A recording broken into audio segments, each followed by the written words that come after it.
8:46. We're kicking off a two-day series today called The Graduates. It's all about things parents can do to help your kids take that next step, whether they're finishing up high school and going off to college or they're finishing college. We'll begin with the college grad and that all-important first job search. Jim Citrin is a top-level executive recruiter and author of the ebook, The Parent's Guide to the Career Playbook. Jim, good morning. A lot of parents just perked up. They need this information. By the way, if students are graduating from college right now, there's good news and bad news. The good news is the employment market is kicking up. The bad news, it's hard to get that first step.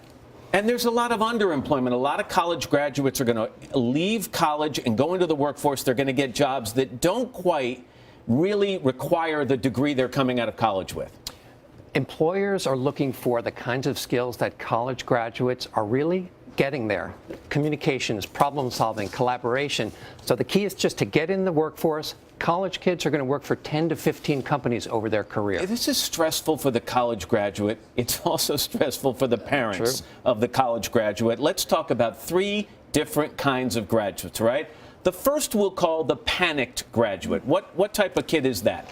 Well, for the panicked graduate, the key for the parent is to tell them, look, here's how careers really work. There are trade-offs. There's job satisfaction, lifestyle, and money.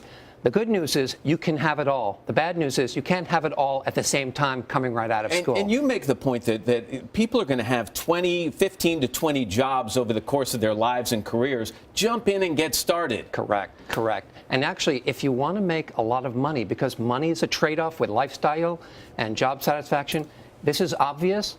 But go into a field that pays a lot of money. Sounds obvious, right, but it's not so easy to do. Why didn't I think of that? Yeah. Exactly. Let's talk about the student who may have graduated last year. They've already gone through a lot of job interviews, and nothing has panned out for them yet. We call this student the defeated graduate. What's the best advice for that person and their parents? Well, 70% of jobs, Matt, are gotten through referrals. So they have to keep their spirits up. They have to get out there and keep speaking and telling their story. Also, for the parent of the defeated graduate, it's okay to ask your friends for help and to say, hey, my student, my grad, can you give him a mentor conversation? Can you chat with him? And that leads to other things. And by the way, help your friends' kids as well, because what goes around comes around. What about, and I hear this from a lot of my friends, what about parents of the unmotivated graduate? The graduate who comes out and says, you know what, I'm just going to hang out for a while. Maybe I'll live back home with the family. What's your advice for that parent? The advice is just get out there and interview, because the feedback that you get, the practice telling your story. But the other thing is there's something I call the three magic words. Arm your kid with the three magic words, which are, hi, I'm Jim. Hi, I'm Matt. You say that, and it opens up a conversation. Just like that, human nature leads to the next conversation. Same thing we've been teaching our kids since they were little. Tamron is in the orange room. Apparently some of our viewers had questions. Tamron? Yes, Matt, we have a lot of interesting ones. First up, it's from Amanda. Should a parent really be helping a college graduate find a job? I mean, seriously? What do you think, Jim? It's a great question. No one likes a helicopter parent, and you can't do it for your kid. You can help, encourage, but you can't do it for them.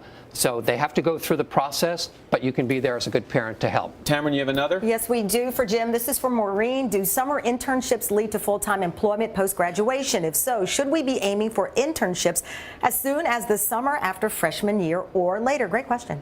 Well, internships, we all know, are a part of the game, but the key is to know that most internships don't lead to the permanent job, so they shouldn't be thought of as auditions. They should be thought of as just gaining experience. But I'm a big believer in kids having real-life experience to go with those professional internships. A lot of parents, a lot of students dealing with this right now. Jim, thank you very much. We appreciate it. And by the way, for more of his advice and how you can download The Parent's Guide to the Career Playbook, just head to our website, today.com.